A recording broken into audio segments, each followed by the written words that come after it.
Ladies and gentlemen, boys and girls, welcome back to Zyori Interviews. Today we are with Alex Roberts, known online as Sheepsticked. She's a full-time Twitch streamer, hardcore Dota player, badass bitch. I got the chance to meet her at Midas Mode in Lakewood, 4 weeks ago now, and couldn't be more excited to have her on the little podcast we got going on here. How you doing, bud? I'm doing great. Just had dinner, just played Dota.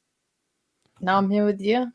There you go. Doesn't get too much better than that. So let's start in recent memory. Midas Mode 2. I'm sure you've talked about it on your stream some, but how was it? Overall thoughts? Beast Coast, the Dota team didn't do so well, but Beast Coast, the stream team, fucking kicked ass, dude.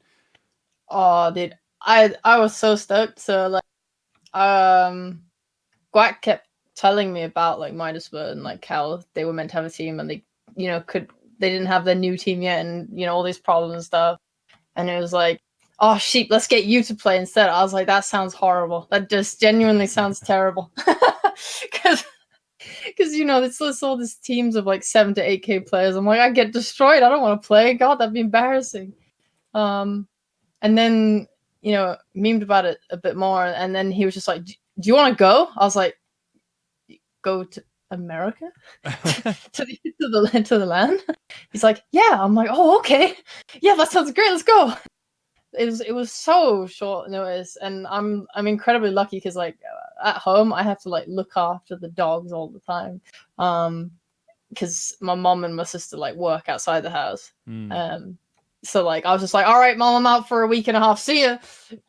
And she was luckily off for the week, so she got to like look after the dog and stuff. Oh wow.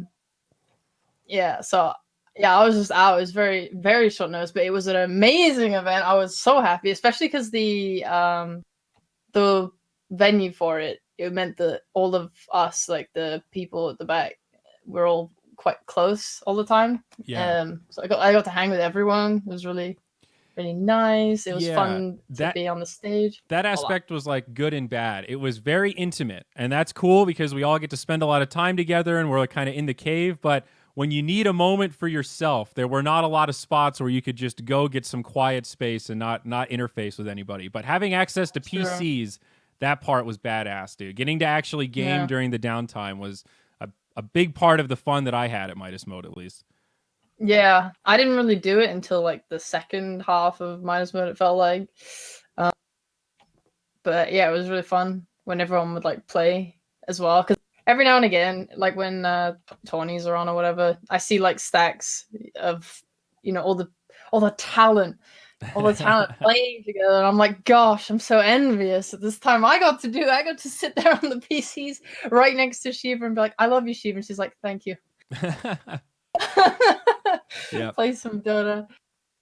It's real bonding when you get to play in person with people. There was like a long stretch in my Dota playing history where I basically only watched pro Dota and played solo queue Dota. I did not play with friends at all because I'd played with too many people that would either rage, and I didn't want to deal with ragers because when it's like somebody you don't like want to burn the relationship. You have to just kind of sit there and deal with it and be like, okay, calm down, it's all right. And that gets tiresome. And I got tired of, have you ever had the experience where somebody says, hey, you want to play together? And you go, okay. And you think you're going to duo queue. And then they start inviting all their fucking friends. And all of a sudden you're playing in a, quote, 5 stack of 5 idiots that aren't really a stack. And they're all yelling at each other. And you're just like, I wish I didn't do this, but they're my friend's friend. So I got to be nice. I hate that so much. To be honest, at least since they changed the matchmaking, duo queuing is not safe. Yeah. It is not safe. In this climate of Dota, you have to outnumber your enemies. Your enemies being the other people on your team. If you're a duo stack, then that 3 stack is about to come and fuck your day. So you have to outnumber them. It's 3 stack or bust. Okay, that's good to know. I mean, I guess this is like, going back 2-3 years ago when duo queue was maybe a little bit safer, but that is a fair point in the current climate. I'll take that. And since the matchmaking changes, I've actually been enjoying playing with people more recently. I play with Trent occasionally. If you have a group of 5 players that are not ragers, Dota's still fun. Yeah. I mean, I'm really enjoying it. I've been playing a lot of 5 stacking. I like it. Like I really liked the first matchmaking change with like making it your party MMR. When you play in a party, it counts towards your overall MMR. Like, that was sick for me because I'm like, finally, I can just like stop submitting myself to fucking solo queue every day. It would because I like a bit of solo queue every now and again. Yeah. It's like you don't have. It's like there's no expectation for you to have to like speak to people. You can just relax, queue, play. Yeah. But it's also so volatile, and people can be really mean. So it's like I like that I can just queue with my good friends now. But it's not been great. The matchmaking, it's been quite bad. Long queue times, imbalanced games. It's not great. How's your rank doing? What are you up to these days? Are you immortal? Yeah, I'm like 5.67, flowing between those two. Because like right now, because the majority of my games are party queue 5 stacking. Mm-hmm. I've like we're winning most of our games, but all of our games are like plus 15, minus 30. Oh, that's brutal. So, yeah, I hate it so much. It's like, but I'm not really right now anyway. I'm not really trying to grind rank. I'm trying to just get better at the game because then I'll gain rank, right? Because I'm better. But yeah, that's right. Going straight to the source. It's a good strategy. I remember when we first met at whatever TI was it Vancouver? I know I always forget. Is that which TI did we first meet at the after party? 7? I think that was the first one. What one did just happen? 9? Yes. Yeah, I went to 7. Okay. Well, either way, 7 or 8, whichever one. I don't remember if it was in Seattle or Vancouver, so that's part of my problem. But I remember you told me that one of your goals was to try to go pro and kind of do that while streaming, so streaming can make some money, kind of a means to an end. How goes that operation? Is that still the current plan? Yeah. I mean, I'll give it a few more years. Basically, like, I can't remember how many years ago it was now. 2? Something. I was like, oh, I'm so inspired. I love Dota. I'm gonna go pro, and I made a whole write up and thing. And then like I spent a week trying to get better, and then I stopped doing anything. I just was so lazy. I was like, all right, Alex, you have to watch replays if you want to get better. And then I watched 0 replays. I just continued grinding solo queue without thinking about anything. I just like autopiloted. And nothing happened, and I was like, "Why is nothing happening?" Like I played all the open qualifiers for tourneys and stuff. But like, it's not gonna do much for you. Anyway. Yeah. Skip forward to this TI. This TI, I'm finally like, all right, this time for reals now, dude. So what's happened is I've created a team. So I have my own team of like low 6Ks, high 5Ks. With the intention of playing together every single day and getting better together. We have like a Discord. We do like replay analysis together. We've actually been doing replay analysis. I've signed up for like, no, not signed up, but like I watched like all those educational videos that like Dota, Alchemy and stuff put out. I like signed up to Game Leap hype. I'm watching BSJ videos. Is great. Because so like I'll be real. I feel pretty good mechanically in Dota. I love Meepo and stuff. I love microing. I love pressing buttons. But I am a complete idiot. Like, oh my god, I have no idea what's going on most of the time when I'm playing Dota. If someone's like, Alex, what are we doing? I'll just be like, what? I don't know. Someone tell me what to do. Sounds like you should be a carry player. I actually tried playing carry, but it was really boring. It's like really boring. Like I'm trying to like watch stuff and have people explain concepts and things to me, so I start to like understand what's going on. I'm like, I'm excited. To be honest, I feel like I've improved more in the past few months than I've improved in the last few years. So, well, that's good. Acceleration is definitely a big part of it, and it's so key to identify a process that works. I've seen it with casters as well, where there's 2 different ways to play Dota. One is what I call the release, whether it's to yell at people or just to relax. It's selfish. You're playing solo queue so that you can do your thing. It's picking techies in solo queue, right? That's a release. You're letting some of that stress out into the world, onto your teammates and everyone else you're playing against. And then there's playing Dota to like get better. That's like when you're playing captain's mode with a 5-man stack and you're like drafting and you're you're thinking about strategy, and when you lose, like you said, you're looking at replays and trying to understand, all right, what was the moment that we fucking threw it away? You know, Yeah. that's a totally different mental process, and your takeaway and ability to improve greatly varies depending on which one you're kind of gravitating towards on that spectrum. So glad to hear Yeah. that you're finding steps to identify your process, because that'll set you up for success no matter where you go, man. Yeah, I have a lot of support and like help. Like Kips is like, always happy to like sit down with me and help me when Yeah. yeah, I got like I got my boy Rhyme. He's always like explaining things to me. I can go to him with like any question, and he'll it's like it's really helpful. It's really nice to always have someone you can like defer to if you're confused on something. Mm-hmm. Especially when it's like, if our team is like, high 5K, low 6K, then we're not going to be able to answer each other's question. We're just going to have to like theorize and talk about stuff. Yeah.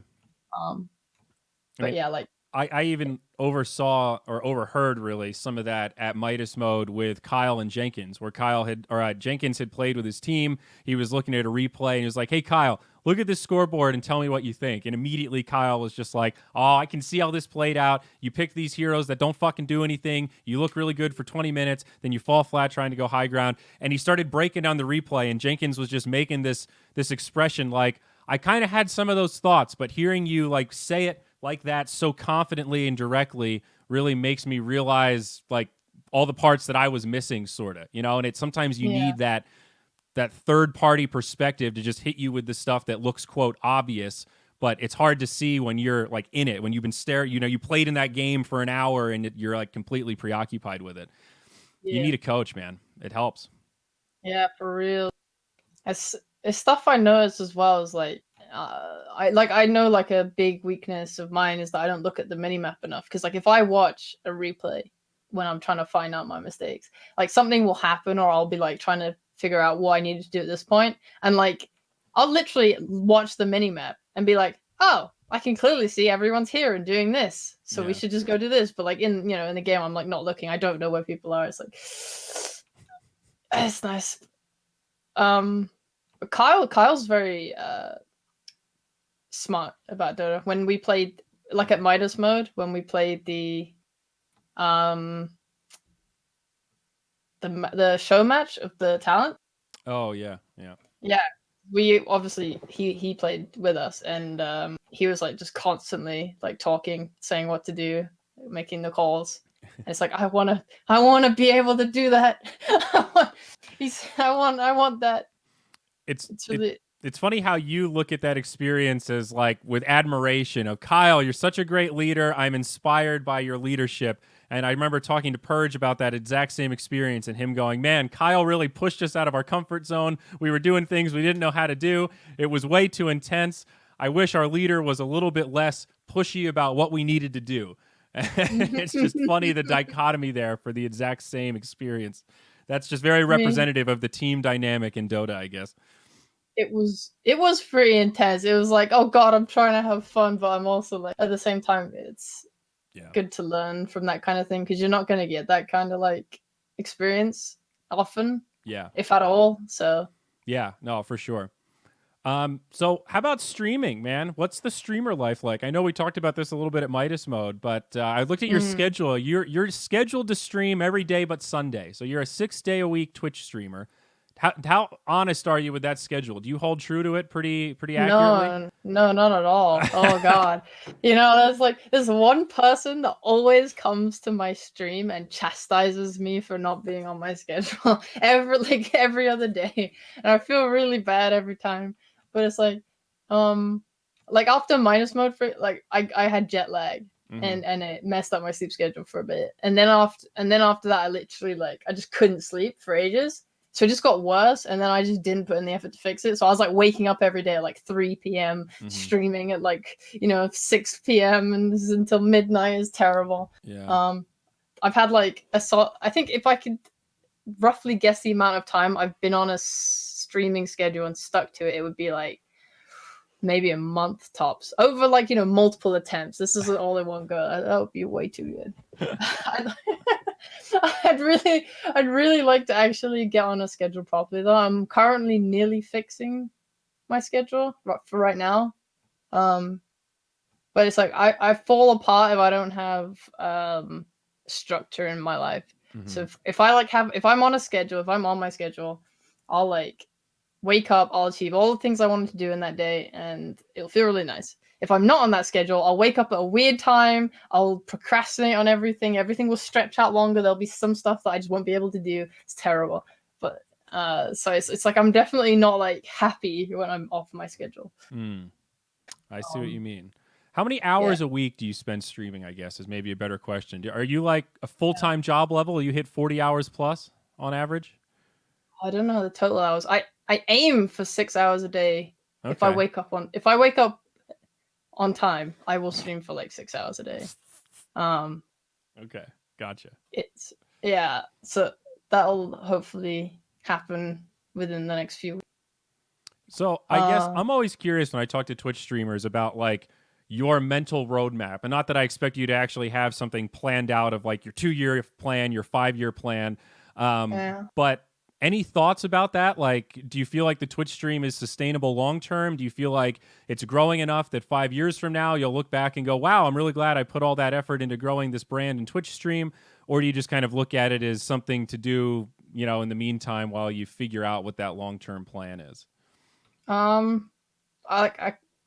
I know what my plan is. So first, the biggest issue, or not, it's not really an issue, but it's my kind of the way I treat things is streaming is currently my like secondary thing. Like I know going pro is like hard, near impossible for like everyone, including me, right? And I'm far from it right now, but like it's what I want, and there's no reason for me not to try really hard right now for it. Mm-hmm. So I want to spend at least the next like 2 years like focusing on that. So like right now I could be streaming for like 8 to 10 hours every day, because like a streamer, like the thing about streaming is you have to grind it and put a lot of effort into it if you want to grow, and I'm currently not doing that. Mm-hmm. I know what I need to do if I want to grow my stream. Stream longer, be more consistent on YouTube, make more content. There's a bunch of stuff I could be doing on Twitter to increase my brand there, and then bring those people over to Twitch and blah blah. Right. Easily. I know it, and I could commit all my time to that, but that's not what I'm interested in right now. I want to play Dota. I want to get better at Dota. So in the evenings when I could be making content for my Twitter and whatever, right, instead I've now been playing Dota and watching replays and watching videos and stuff. So yeah, my roadmap is 2 years, see where I go whilst tryharding with Dota. If I go somewhere, great. If not, fall back on streaming, try hard with that instead. Mm-hmm. Because I think 2 years of tryharding at getting good at Dota is more than enough time. If I haven't done it by then, it's not going to happen. I think that's probably a pretty fair timeline. I mean, there might be a little variance there, but that's a good... if you're not making much progress after 2 years, it's pretty low chance you're really going to hit something with it. Exactly. That's pretty cool. I mean, I think it's pretty badass to have an ambitious goal like that, where it's good to be self-aware and recognize it's, a low % chance or whatever, or not many people make it, but that doesn't mean you shouldn't go for it as long as there's some sort of a strategy in mind on the back end. I guess any concerns about the stream dwindling to a point or the streaming environment changing in those 2 years? Like, one of the questions I had written down is, does Mixer matter? Right now we're living in the Twitch monolith environment. 2 years from now, it could be totally different. Your Twitch subs could be worth jack shit, or the platform could just be a lot smaller, right? That kind of stuff scares me just from a tournament perspective. Really? I've considered it, but I find it weird. Like, esports is exploding right now, right? Especially with like the introduction of Fortnite, more people than ever are interested. Yeah. I talked to because I travel a fair amount around England, and I end up talking to I don't know how, but I always end up talking to like moms, and and they tell me about their kids who play Fortnite, and they're like, oh well, I don't know how much time to let them play it, but like, I don't know, because I saw that kid that won like millions of blah blah, and I tell them all about Dota and blah blah, and they are interested in it. It is like more people are like easing up to video games. So the bigger esports gets, bigger video games esports get, I feel like that's going to feed back into Twitch. I'm not worried about Mixer at all. I think if Ninja, the biggest streamer of all time, just hop ship to another platform and then doesn't see any kind of like real growth over there, it's not. I don't think he's not doing great over there, I think. No, he's really not. Most of the articles I've seen have been pretty negative. The last one I read talked about how when Ninja's live, he still gets a lot of viewers, but it hasn't really done anything for the platform in terms of those viewers cross-pollinating to other streams or anything like that. So it's probably going to be like a lot of these other streaming competitors where, yeah, you can come in and burn a lot of money buying out these really expensive people, but to really make a dent in Twitch's market share, you've got to buy so many of them that it's just like not really practical anymore. It's kind of weird. It almost feels like these kind of broadcasting platforms are becoming closer to like a utility almost. Like in America, we have all these issues with Comcast and Verizon, and part of the problem is that they own the infrastructure. They like literally own the cables that connect the internet. So it becomes hinky about how much you have to force these people to share something that they own with other companies.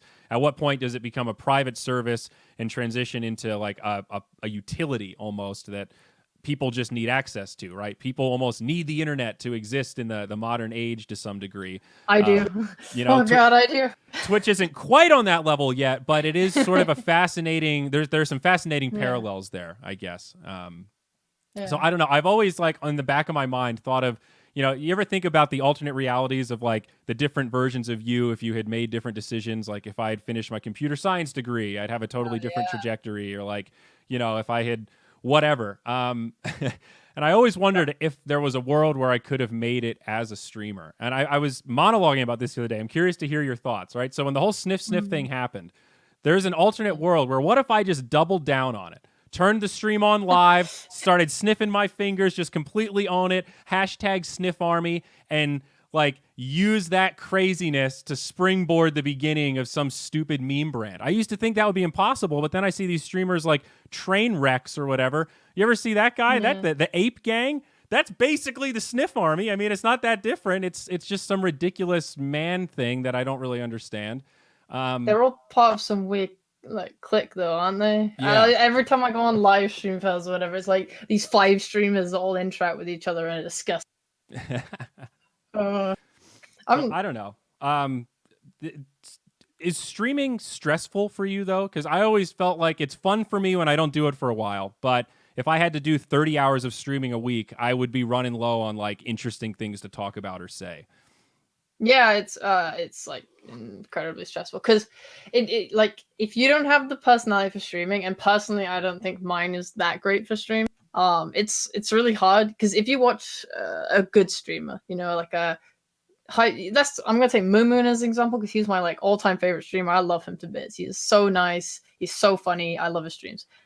He is constantly like making jokes, being humorous, talking to his chat. Right? Yeah. I struggle very hard with that. I can't socialize with people like live for 6 hours straight. It's difficult. It's really hard. Draining. It's really draining. Yeah, it's like having, and I think especially as well, if you have an ulterior goal, like mine is to get better at Dota, I can't focus on my stream as much because I have to think about what I'm doing in my game. I'm just saying, and then I get self-conscious because I know I'm streaming and I'm sitting here silently thinking. And I like haven't spoken for a bit, and I'm like, oh God, people are gonna find this boring. People are gonna leave. Like streaming takes it out of you. That you have a lot of responsibilities as well because you connect with your audience, and then they like, you form a community, and then you have to like, I can't think of the right word. You want to like grow your community or like be with them and talk to them and blah. Yeah. I think there's a lot in and outside of streaming. Yeah, I think when you feel like people look up to you, there is a sense of responsibility that comes along with that, as sort of you don't want to just like disappear or like abandon them or have them get bored and move on to somebody else just because, you're not focused on the stream or whatever. I think that's a totally justified, stressor and concern. And I mean, for you, you've got a pretty intense community because for you, like your sexual identity is a big part of or sexual orientation, I should say, is a big part of your brand, right? It's like on your Twitter profile. I've seen you've changed from a real life gay to an angry gay. I don't know what happened there, But I got into a few Twitter arguments. I was like, all right. But I mean, that's how does that impact your brand? Does that give you like more of a stable community? Do you feel like because you have this really intense connection with folks that share that? I mean, yeah, definitely. My community has so many like gay people, trans people, and like every kind of everyone is like, oh yes, a lesbian, and then they just come to me, and I'm like, of course, my children, of course, I love them all. They're amazing. I actually love the people in my community and Discord and stuff. And it's nice as well having people that like relate to you, and then I can relate with them and we can talk about experiences like that, for something that generally gets a fair bit of backlash from the internet. With all their anonymous stuff. Yeah. They're very cruel. Yeah, for sure. But I get not community related to my like consistent views, but I get like a lot of people that come in my chat and like to comment on the fact that I'm gay. They'll be like, guys, is she really gay? Guys, like she's hot, and then people will be like, she's gay, bro, stop. And he's like, I don't care. And or like, oh I don't want to repeat homophobic comments, but like I get some of those as well. Yeah. People that do you have a team of moderators? Do you have a group that's pretty savvy, or are the bots able to take care of it? Yeah, they shit post in my chat constantly until someone problematic actually arrives, and then they're nowhere to be seen. It's my classic Twitch mods right there. Yeah. Yeah, I remember it's always been interesting for me, like seeing people who tie their kind of public brand and identity to sexual orientation. Because I remember when I was like in puberty, right, like those discovery years, I read some blog from some gay activist person that was really upset about the gay community forming a culture around it, and the point of the whole article was that someone's sexual orientation is and should be the least interesting thing about them. And I never forgot that little sentence, because it moved me in a couple different ways, where it's like, I would love to live in a world where it doesn't matter at all. But at the same time, there's like a weird negative connotation to that, where you still, I don't want it to be a secret, like I don't want to make a big deal about it, but I still kind of want people to know about it, so it doesn't feel like something that I'm hiding or like holding inside. Did you have like a big coming out moment that was kind of tied to your brand? Like, was that did all that happen before you started streaming, so it was just a no-brainer to include it? You know what I mean? Like, it's crazy to think if you had to do that or deal with that if you had already established yourself, and then that becomes this big announcement time. Sheepsticked here, and that's a little. Then it gets a little weird. So I'm curious what your experience with that was like. I think I've always been out online, at least for as long as I can remember, because I realized I was gay and came out during secondary school. I don't even know what age that was. Well, I what is secondary school? I have no idea. What is that, like 13, 14, some shit like that?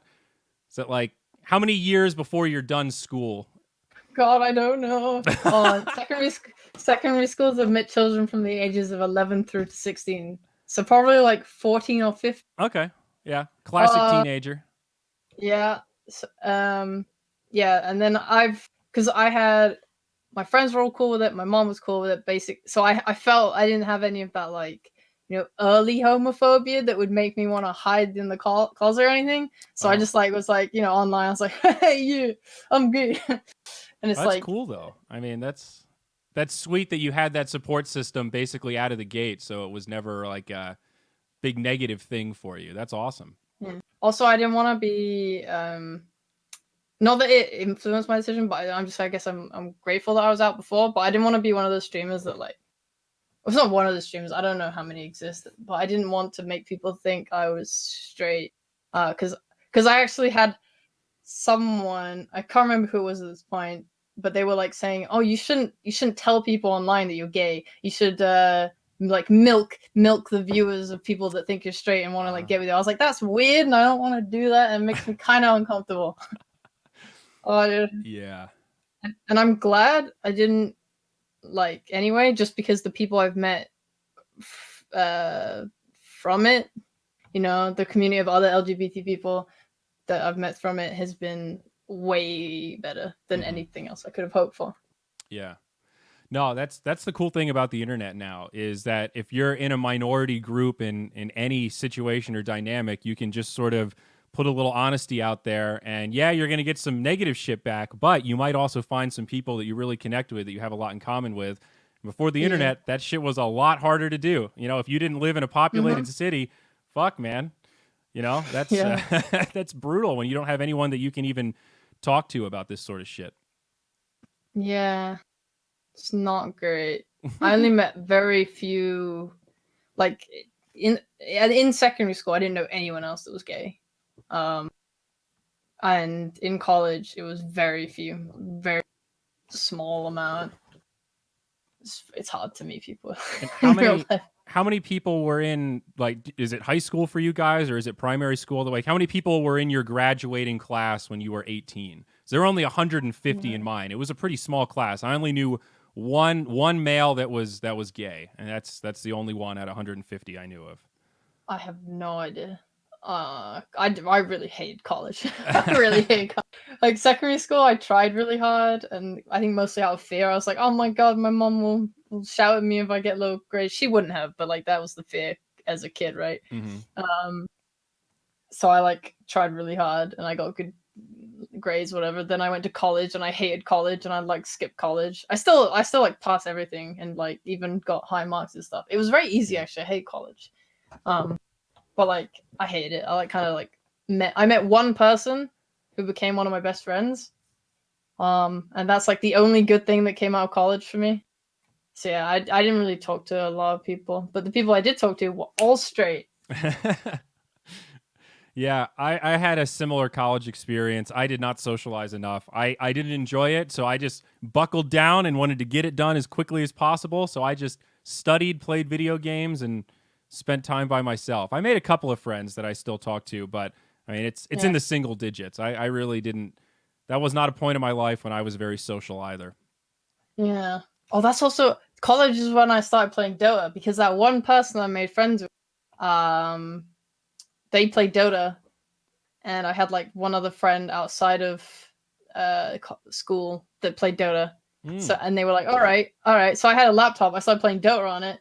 And then, you know, it really went downhill from there, to the point that I'm at university and I literally like, I don't know, I guess I was like failing because I would just play Dota all night because I didn't live at home anymore. So there was nothing to like put me in line. It was bad, actually. Does it scare, like, do you feel like, I always had a degree of safety net because I finished university before I really dove headfirst into esports. Like I hosted my first esports tournament when I was a junior at university. So I had 2 years left to graduate. So I graduated at a really good time for when esports was kind of on this upswing, and I was doing the Heroes of New Earth stuff, and you know, I'd been playing Dota and World of Warcraft and all these games for a pretty long time. I was glad to sort of feel like, all right, I can take this risk on esports now, because if this backfires, I'll just go get a job in business. Yeah. Does it scare you not have, or do you have like an alternative that you think of? Is that streaming for you? How I think of my degree? No, I kind of accepted that my stream may never become big enough to sustain me properly. Because like obviously for what I want to do right now, I earn well enough. Especially now I have East Coast helping me as well. I make enough money for what I want to do right now. But obviously, if I wanted to move out, I don't earn enough, right? I need to get bigger, and I accept that might not happen. It may happen, especially if I like fail to go pro or whatever, and then have to focus all of my efforts on streaming. I might be able to like big up my stream. But if it doesn't, I would preferably like to get a job in esports. Because I like art, right? I do a lot of art, and I do graphic design stuff a little bit on the side. I could easily refine those and probably get a job somewhere in esports. I'm not sure how much it will change over the years. I know for like right now, like graphic design jobs in esports are a bit easy to get, or like overpaid as well, from what I've seen. So I feel like people don't know much about graphic Yeah. design. I mean, it depends. I think there's just a lot of variance. That's one of those things that there's a demand for it because everything we do is digital, all the marketing, all the broadcast assets, all that stuff. So there's always a demand for good creative people that can churn out good art. And Yeah. speaking for Moonduck, the rates that we've paid artists have varied greatly. Usually we put the ball in their court and ask for what their standard is. Yeah. But if your work's good enough, you can get away with some pretty high hourlies. I've definitely seen some lofty contracts. Yeah. I have like obviously because I draw, I know a lot of artists, and I know uh one of my friends was just telling me about this like an esports org hired someone to do graphic design, and like literally all that person had to do was make like match result cards for the Dota team or whatever, and they got paid like shit tons of money. I was like, what the hell? Why? Get me in. I give up. I'm going to take that job, dude. Yeah. No, that's great. I mean, you're in the perfect industry for having art skills and creative skills. So that will certainly serve you well, especially if you keep up with it. And if you can just slowly build little portfolio pieces along the way while you keep streaming, then by the end of it, Yeah. I mean, that's as good as a resume in the art world. That's pretty sweet. Yeah. I mean, because I mean, even if it's not art, like being involved in esports in some way would be nice. I feel like like I feel like I could definitely have a nice enough chance to like apply for some stuff in esports without having to go to university. But if that fails, I would probably Yeah. go back to uni. Yeah, I don't know, man. The more time I spend in esports, living the event life, where you have these Yeah. like month periods of downtime, and then you're all in at this event for 2 weeks, and then you have this down period again. I need that variance and that kind of cycle of diving into something new and really giving it your all. The endless 9 to 5 until retirement just seems so daunting. Like the longer I Yeah. avoid it, the harder I think it would be for me to ever go back and be like, all right, backup plan. I'm gonna get a esports manager job at some giant corporation. Like, It would suck really badly. I don't know, I man. remember I'll beg Beast Coast for a job. I'm like, please go away. I can't stream no more. Take That's true though. I mean, I used to have this rule. Every time I would go to an event, my goal was to make one new friend, like one real connection with somebody, so that in the future I could call on them if needed. And if you do that over a couple of years, you end up with this decent little Rolodex, and all those are potential backup plans. yeah. All those leads. To be honest, Um, I feel pretty safe. yeah. I don't know if that's just naivety, but like I feel like I will be okay. There's probably a degree of confidence mixed in there as well, which is generally a good thing. Now, to switch topics a little bit, I'm curious about your thoughts here. Someone had tweeted at me something along these lines.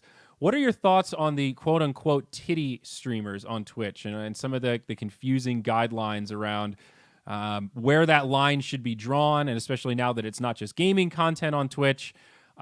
Which camp are you in? Do you think those sort of streamers hurt the average streamer? Do they help, or is it a wash? Streamers are streamers, different audiences, yada yada yada.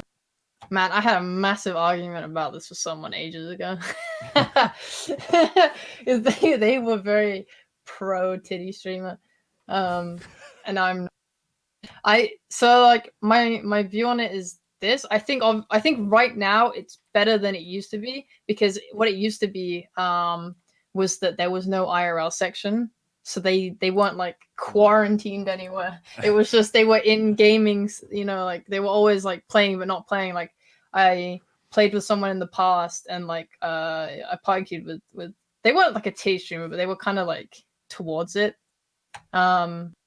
And like I was playing in a pie with them, and they just like died on a hero while I was like, calling them, going, yo, yo, yo, move. And they're like, oh, sorry, I was on my phone. I'm like, why are you on your phone? Like they were just like AFK constantly to like do stuff for their stream, and they weren't actually playing, and it was frustrating and annoying, but whatever. But like I think the ones that were worse were just the ones that straight up like they'd have a game in like a corner of the screen. Yeah, but it was mostly their camera, and it's kind of like it's not against the rules, so they're kind of abusing the system in a way. it's against the spirit of it, I think, is a good way to put it.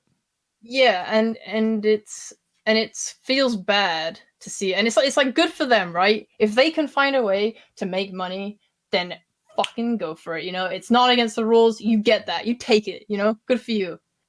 I would do it if I could. I genuinely don't think I could, but like if they can, I'm happy for them.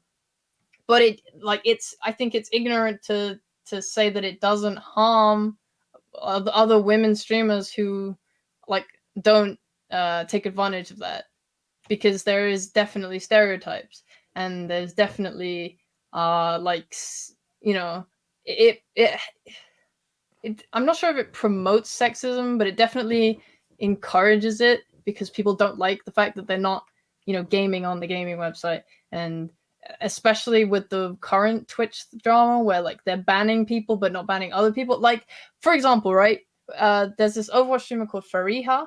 She was wearing gym clothes, like a, you know, like sports bra or something, I think. Mm-hmm. And she got like banned for a few days because of her wearing that. And she is like, I've watched her stream a lot. She's not she's not a titty streamer, or she doesn't you know, push her breasts against the camera. She doesn't like, you know, fucking stand over backwards and show her ass. But there are other streamers like Amaranth that do that kind of thing constantly, and they don't get banned. So it's like, why is Freeha getting banned but not her? It makes no sense.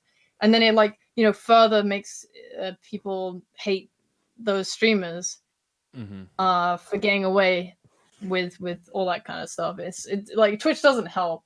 Yeah. Like the whole Alinity thing was stupid. It's like, why hasn't Alinity been banned? And then people are like, well, she must be sleeping with the Twitch mods, and then it makes people hate Twitch. And like, I mean, Twitch deserves to be hated. They're absolute idiots with their like banning policy, to be honest. It's just this whole culture of that is, it's just a cesspool. It's not good. I don't think it's healthy for the website. Yeah, But like, that's an interesting way to look at it. Like, I would agree with you. I don't know that it promotes sexism necessarily, but it's not helping the cause. You know, it's sort of adding a little fuel to the fire in some ways. And I did sort of want to ask you about the, you know, gender inequality both in gaming and in esports, because I think there is a little bit of a digression there. You know, gaming is a little bit more general, and we're seeing a lot more growth in terms of female gamers in general. Not seeing as much growth in terms of like female esports athletes and esports fandom. It's slowly becoming a little more balanced, but it's still like ridiculously male heavy. I mean, the Moonduck demographics are still like 85% male for our average broadcasts or something. It's pretty overwhelming. Yeah. This I mean, female. I don't have a great answer for it. I think it does take time, and I think there's a lot of cultural things that influence it. Like, I've talked to some other female gamers about how it's hard being a girl that's young and likes video games, because most of your other female friends don't like video games. So it's like, it's not, you're just alienated by different interests, and that's hard. It's not about girls hating video games as much as it's just not popular in the culture. And now that paradigm is changing, so like the Generation Z type folks will probably, it's all normalized. You know, gaming is just gaming. But yeah, I don't know. I guess I'm more curious about the esports side of things.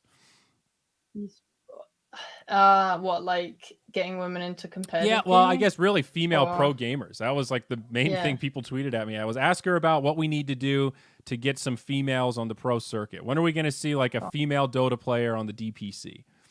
And what do we need to enable somebody to get there?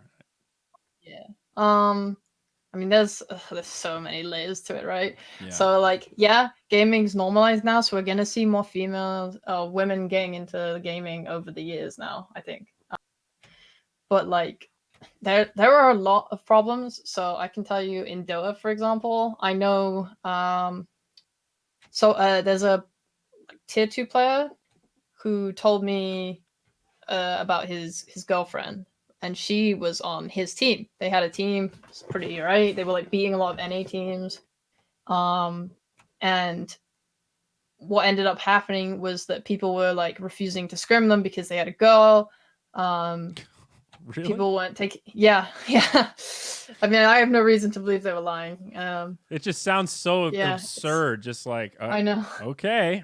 I don't even Yeah. know what the response is. Just like, well, then you're a fucking idiot. This conversation's Yeah, over. exactly. It's so sad, and it's like, and I think in the end, the other players on the team are like, you have to kick her, like kick her, or we're leaving or something, or just another. Yeah. Basically like forced the decision because it just wasn't happening, and that girl then ended up like stopping. She didn't want to play pro Dota anymore. She just goes and plays pubs now, and doesn't really care. And it's like, it's so sad because like, what could have happened if she'd had like a good environment around her? It's horrible, and it's unfair.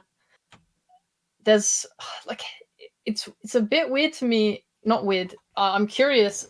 There's quite a lot of girls that are like 7K and 8K, and like I'll have people just tell me about them every now and again, and I'm always surprised. I'm like, why aren't they trying to go pro? Because I don't think it's hard to get attention as a woman in esports if you have the talent. Yeah. It's such a rare thing that like sponsors would want to be into it. It's like free publicity because like you saw, was it Wheel Rec while Whistling? Layla was on it, and it was all over like Reddit, like, oh, the first go on close qualifiers, hype. And then Axe appeared, and like Reddit was on about it for ages as well. Loads of people talking about it. It's not hard to get people talking, but I'm curious as to why there's other women who are, far more talented than like me and stuff. Because because I like, I talk about loads of stuff with other people, but I'm not there. But these women are pretty amazing, so I want to know why they're not going for it. But it's so there's obviously problems with like pro players not treating women properly. There's the issue of in-game pubs being incredibly toxic. Like every time I talk about sexism, other women will literally just instantly come to me and be like, yes, I experienced this, and it's horrible and I hate it. And there's always that solidarity every time, and it sucks because I remember a Reddit thread that talked about this kind of thing. And like I was in there, arguing for women or whatever. And there was like this other woman that like came into the thread and was like, well, I haven't experienced it, blah, blah, kind of like it doesn't exist type thing. And it was like very like, why would you say that? Because it doesn't make the other women's experiences not true just because you may have had a good experience. And it helps a lot of sexist people kind of like jump on that and go like, yeah, see, these other people are just overreacting. It happens to everyone. It's like, please, come on, dude. Yeah. There's a lot of sexism in those. I think some of that is like it gets dangerous when you try to make it binary. The like, is there sexism in Dota or is there not sexism in Dota? It's just like, well, that's sort of of course there's some sexism kind of in everything. I think what we should be curious about is there a disproportionate amount of sexism in Dota relative to other things? Like all the conversation is always just a little bit more nuanced than this. Does it exist? Well, yeah, absolutely, of course, But where is it on the barometer of toxicity? Because I've experienced some of that of like people saying sniff sniff or making fun of me, and there is a degree of people are just looking for what is the thing that I can say that will trigger you, And for some people, it's just like, well, I'm sure she's sensitive about being a girl because people already make fun of her for that. It's the same sort of like, if I went on with a really flamboyant voice, they'd probably use the F word and that kind of thing. Not to minimalize the amount of sexism, but I think painting the conversation to account for some of these nuances helps the dialogue compared to the just like for or against, the like, it's like I want to get away from the teams and just into the guys. Can we recognize that there's a problem and we all collectively need to kind of work on it a little bit? It's a collective issue in some degree. It's like calling out bad behavior. That's part of it as well. When someone's harassing someone else in game, not joining in the harassment, but being on the side of the person being harassed and being like, dude, the fuck you doing? Stop this, All That's those little actually, things like, add up to make such a an difference. important thing. Yeah, like, this wasn't sexism, but like, yes, 2 days ago, I think I was playing a pub and I queued into Boo Boo by accident, and I was like, oh, nice, excellent. We had a nice game, but it started to go wrong, and like our carry player started like running into like 5 heroes and dying and stuff. And he just looked around after dying, like started pinging the fact that I hadn't used Echo Slam. Like, even though I couldn't, right? It was a good idea for me to not waste it in the situation because he was like suiciding. but like he starts flaming me really hard, and like Boobo just goes, bro, stop. Like she just was like, why are you saying this? There was no reason for her to use that there. Blah blah. Like calmly just talked him down, and he was like, shut up, bitch. And she was like, why are you calling me a bitch now? Blah blah. And just was like, she just like was so calm and shut the whole thing down. And he just stopped talking after that. He just didn't say anything for the rest of the game. And it's like, if you just have people that just stop people without like, like if someone starts flaming, you can't flame them back. And it's like something I used to do a lot, and it's how I got reported a lot. Yeah. And it like made me more toxic, and like I'm away from that now. No, I think that's a really, I'm glad you shared that anecdote, because I think that's a really important part of this whole dialogue, is recognizing that you do have some control over how you react, and that your reaction can have an influence for the better. Is that guy going to change his behavior because of that? Maybe, probably not, but there's a chance. I mean, I remember being young on Heroes of New Earth and just, using F words of all sorts inappropriately. And I remember one time somebody just calmly said, man, you sound like a real idiot when you type like that. Just period. Nothing else. Just not, I'm offended. Just, I don't really give a shit, but just FYI, you sound like a fucking child. And that like actually really hit me. It like was a moment where I went, holy shit. And I went back and reread my text and kind of went, yep, it's time to change some of these behaviors a little. So like that's anecdotal, but it does happen. Sometimes you really can change somebody's perspective with just a very direct little metered punch right in the kidneys, Yeah. I think it's good.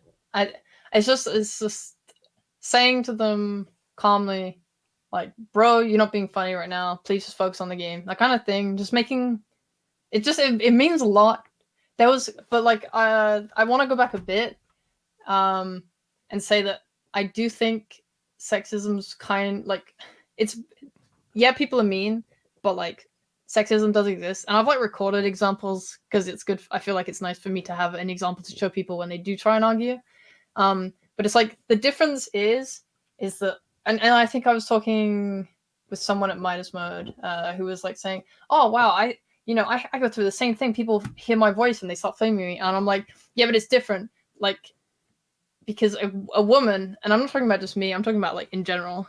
If they speak on the mic at the very beginning of the game before anything has happened and they've had any impact, they could have not said anything during draft, picked a good hero, anything, they can speak and someone can just shit on them and just shit down their throat for it. And that will not even 9 times out of 10, that will pretty much never happen to a guy. Yeah. Like, and it's even if it's him being a man overtly negative right away, it's the first thing that comes up. I mean, I've seen it in my games. You're in solo queue, you're playing a game, 5 minutes in, somebody comes on the mic, it's obviously a girl, first thing in chat, whoa, a girl. Oh, wow. And then, they start asking about looks or whatever else, and it's, even if it is neutral, it still sucks that you can't just fit in and use your mic. Like, that is something that doesn't happen to an average guy. You can just use your mic and no one's going to think twice. No one's going to be like, oh, straight guy. That's... Yeah. Like, for reals, there's actually a very big argument that people try and use, and it's that, why do women only talk about the negatives of sexism and not the fact that people bend over backwards and do stuff for them in game because they're a woman? And it's like, where did I say that I like that? Where did I say that I enjoyed that happening to me? I hate it. I bloody hate it every single time. Like, I tweeted about it the other week or so, but it's like, I used to talk on mic every game, and at some point I just got tired of always having to respond to these people going, girl, oh my god, are you a boy, or are you a young boy or a girl? And I'm just like, I'm just tired. I literally just stopped talking on mic, and I would just type, and I would just be really like lax in my games. Because it's just like, I can't be bothered to deal with it every game. I play a lot of Dota, and it comes up a lot, and it's just tiring. And it's like, what do I reply? Do I say yes? Because then there's like a 50-50 chance they start asking questions. Do I say, I'm like, should I just say no? But it's like, I don't want weird special treatment because it doesn't feel special. It just feels annoying. Yeah. No, I mean, I've been playing a lot of World of Warcraft recently, and I have seen it firsthand in guilds past. Not so much in the guild I'm in now, but, people know there's like 3 girls in the guild, and there's always this group of guys that are like willing to help them do quests and all this shit. And it's just like, it just seems so transparent and sort of just treat them like people, man. It's all people. We're all people. People being people. Just get over the gender part. It's a little, that part is very, very real. And again, I mean, I don't know what the fix is other than it's like a crowd-funded effort. It's just everyone just needs to make an effort to not point it Stop. out, you know? Yeah, I don't know. exactly. What's the magic wand wave to fix things here? Do you think we're going in the Yeah. right direction? Do you think is it getting better? Is it staying the same, or is it actually getting worse? What do you think? I'm not sure. Like, uh, I haven't seen like a massive change because we just don't have the representation, and it's difficult because there's stuff like women's only tournaments for Dota that people set up, Mm-hmm. and I personally am very for them. I think they're good as long as they're not, official things. I'm not sure where I stand on prize pools because it's like if I take Dota for example, right? The tier 2 Dota scene is starving. They're out. Yeah. The tier 2, 3, they're dying, and I don't think it's fair if women get like a big prize pool and get that because they're women when there's other players who will probably be better like Yeah. not getting anything.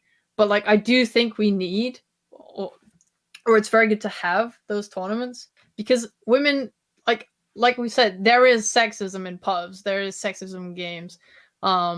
You can't, if you want to get better at Dota or have more, get into esports, you can't just play only 5-stack all the time. It's just not possible. You won't improve Yeah. fast enough.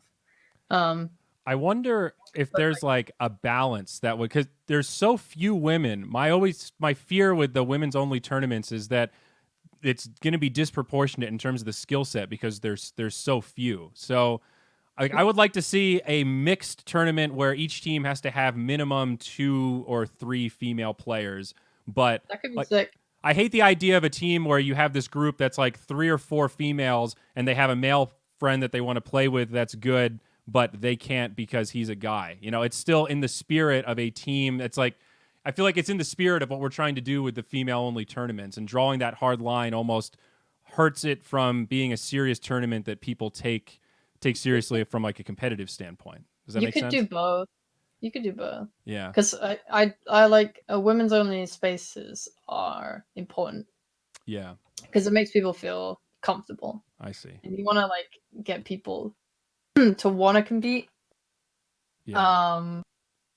So like, I I like the idea of a mixed tournament. That'd be really fun. I could see myself playing in that kind of thing. Whereas I don't want to play in like a women's only tournament, only because I don't have the thickest of skin. My feelings are hurt constantly, but I'm like, I have thick enough skin that I am motivated to want to do better in Doha, and other women aren't gonna be like that, Yeah. and it's good to have a space for them. Yeah. Yeah, definitely. And to circle back to one of the things you were talking about earlier about how there are some female players that are like 8K, 9K MMR that are exceptionally good that just keep a really low profile and you wouldn't know otherwise seeing them on the ladder. I've heard other people tell me that, and I have asked the exact same question. Why the hell are you not going pro or becoming a caster or like doing something serious around Dota? Because like you said, the attention is built in. And if you actually have the chops and the skills and you're like a real tier 1 analyst, that would be great for women. You'd be a beacon, you'd be an icon, and you could be just insanely popular and really good.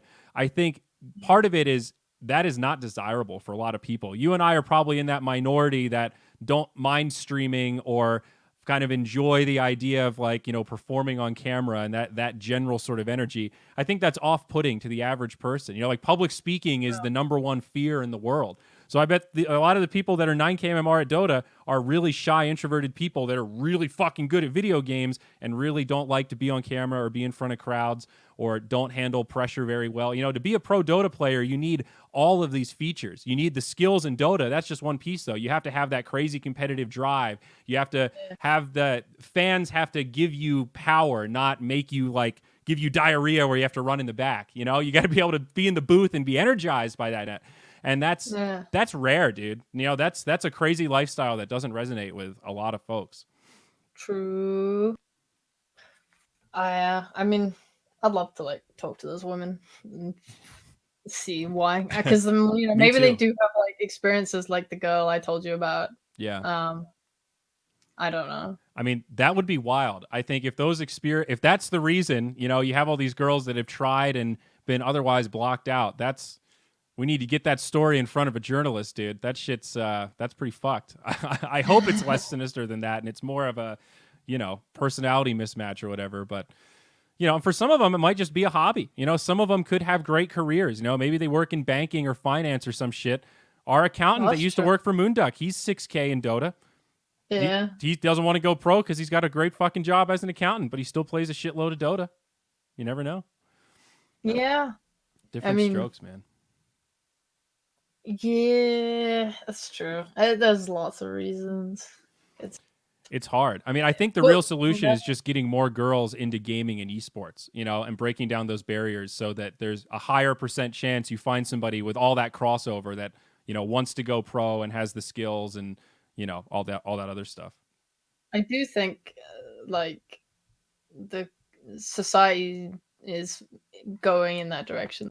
Mm-hmm. Like I do think more girls, because gaming's not something that you really like embarrassed about anymore. It feels like, it's just normal. It's just a thing that people exactly do. Like I can just tell people, I work in games, I do gaming stuff, like, and they're like more interested in it now than you. What a loser. Yeah, definitely. And I think it has changed a little in like just vocabulary, right? You and I might have talked about this at Midas Mode, but I used to see people say the word rape all the time. Every Dota game, I would hear it literally every game. I'm going to rape this guy mid. I raped this guy top. I just got raped by their carry. I don't hear it at all anymore. Actually, it is so rare to hear it. And when people do say it, usually the reaction is, fuck, dude, that's extreme. People actually shut it down to the point that it's been relatively eliminated from our community. And that was one, 5 years ago, I never would have thought that would just be gone as a general vernacular. So that gives me a little bit of hope that we can change. I mean, gamers can be a little progressive.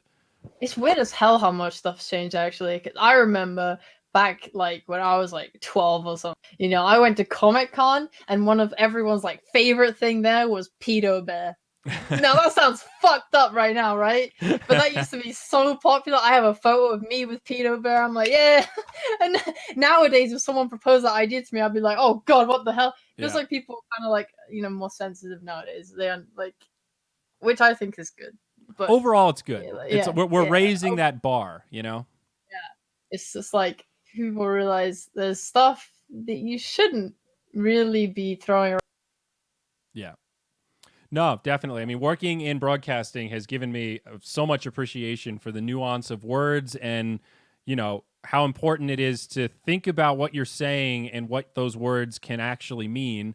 And, I think there's a balance. I'm not hyper PC, and I still say stuff that's definitely on the line or over it sometimes, but I'm at least aware of it. What I really try to do is eliminate those robotic, I used to say bitch way too much. Quit bitching about that. It's that's kind of a shitty word. There's a lot of other words that I could use instead of bitch or bitchin' or bitch, bitch work. That's a really shitty phrase. I just kind of stopped saying it. Just replace it with shit work. Means basically the same thing, but shit doesn't potentially insult a whole demographic of people. And rape was a classic example of that. It's just indefensible. It's dude, even if you trigger one person in your broadcast when there's hundreds of thousands of people listening, it's not worth it. Just say a different word. We've got thousands of words nobody ever fucking uses. Just pepper something else in there. Get a little more creative with it. Yeah. I always thought that was a good argument. That's pretty good. There's been a big shift of in offensive words. I know I'll call it the R word is becoming unacceptable. Yeah. The other which R word. The one. I don't know how supposed to go.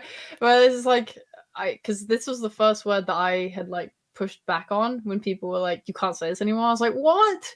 Why not? It's not fair, dude. I use this word all the time. And it's well, you shouldn't. And I'm like, all right. So I'm slowly using it less. Yep. I'm with you on that one. It's slow and steady. I haven't eliminated it completely. I've been trying to quarantine it to specific things. I heard Joe Rogan say those Nazi fucks are retards. I'm like, all right, that's kind of appropriate. That one seems like it's on the line and the favor of the okay side. But I'm trying to be more selective, dude. It's brutal. Yeah. It's brutal. I mean, it's whatever. It really does. Like at the end of the day, it really doesn't matter. If there's one thing I'm gonna get upset about at the end of the day, it's not gonna be the fact that I can't say that a word anymore. It's like whatever. Yeah. If it makes like more than one person like happier that I'm not using it, then it's like fucking worth it. But, yeah, exactly. I think there's a balance there. Again, like I said, I think the key is awareness. That's really the first step with anything is just to be aware that you're offending people and then decide if it's worth it. I think for a lot of folks, they don't even realize the words that they're saying are sort of shitty in nature. But anyway, that's pretty much everything I had on my list to talk about. Is there anything else you want to get off your chest or riff about here before we wrap this whole thing up? Go cheer for Beast Coast at Hamburg. Look at you, the proper Beast Coast shill. I actually did forget to ask about that. I'm curious, how are things going with Beast Coast? Is because you're just a streamer, right? So you're like part of the team, Yeah. but you're in your own. You and EOSIN, the stream team for Beast Coast. I hear it's a pretty good gig. Stream team. There's more streamers. We got speedrunners. Oh yeah, the speedrunners. I forgot. I'm sorry. How rude of me. Yeah. I love Beast Coast. They're actually like the greatest org. I'm actually like so grateful. So I got into it because I was in Death Ladies, the Dota female group, whatever. Oh yeah. Yeah, and then Leafy Peachy did a lot of stuff for that, and I think she interviewed me one time, and then I was like, she was like, "Oh, can I ask you something after the interview?" And I was like, "Yeah, okay." And she like pulls me aside and it's like, "So I'm with Beast Coast." I'm like, okay. I'll like look into it. I'm a little bit, I trust the people. Like I knew a few of the people involved because a bunch of them were from Dota. And then so I ended up going with them, and they've been so good. Like I actually am blown away. Like if anyone, like if there's an org, like I know a lot of great orgs. The kind where it's like they don't. Like upper management don't really interact with lower people and stuff, but like Beast Coast is very like family-esque. Like they've like brought us all together. They took us all to Evo last year and let us meet each other and stuff. And they like it's really encouraged the connections, and it's been really nice. And they've done a lot for me. The fact they shipped me out to Midas Mode's insane. They didn't have to do that. There was literally like it wasn't even confirmed that I was going to be doing stuff to help Midas Mode, I ended up doing skits and stuff. It's like, they could have just been sending me on a holiday for all it could have been, Right. But they did it anyway. Like, I love Quackback. I love Beast Coast. And I'm like, I'll shill for them all day. I'll wear their merch, like, constantly. No, that's sick. I'm glad to hear that. I mean, there are definitely some bad actors in the Dota and esports space. GESC, Oscar, we're still looking for that money, dog. We're still wondering where it is. So I'm always happy to hear success stories, that there's some good guys out there supporting the little guys. I mean, that's great. That's kind of what gaming's all about. That's how we got here. Yeah. I love them. Awesome. I hope the new Dota team does well. Yeah, it's a cool squad. I'm curious to see how well they'll do. Supporting South America even. Man, Beast Coast all over the place with their support. Hell yeah. I'm curious if this one's going to work out. This is definitely a team that's on my radar now, so I'm stoked. All right. Well, there you go. Where can people find your shit? Twitter, Twitch. It's all Sheepsticked, right? Sheepsticked. Yeah. I'm amazing. I got Sheepsticked on everything. We got it on Instagram. We got it on Twitter. We got it on Twitch. We got it on other stuff probably. If you just type in, URL /Sheepsticked, you'll probably find me. That's good. I remember the first time I saw Sheepsticked, I had to say it out loud before I got it. I was like, oh, shit, that's good. Yeah. Funny. All right. Well, Alex, thank you so much. It was a pleasure. Thank you for letting me pick your brain and understand a little bit more about the life of a Twitch streamer looking to go pro. Best of luck to you. And hopefully we can play some pubs sometime in the future when you have some free time. I'm looking to get carried. Hey. You are one of the most fun people to play with. You give just enough direction to increase the chances of winning. Your flames are usually warranted, like getting one shot by an OD ult as a position 4 Slardar. Very warranted. Very warranted. You get upset about that. I was not happy with that OD. Who picks OD, dude? Awesome. All right, very good. Well, we'll let you go then, and we'll catch you next time. This will be up on youtube.com/ZyoriTV. Boys and girls, thank you so much for watching. Who knows when the next one will be, but it's always a pleasure. Bye-bye.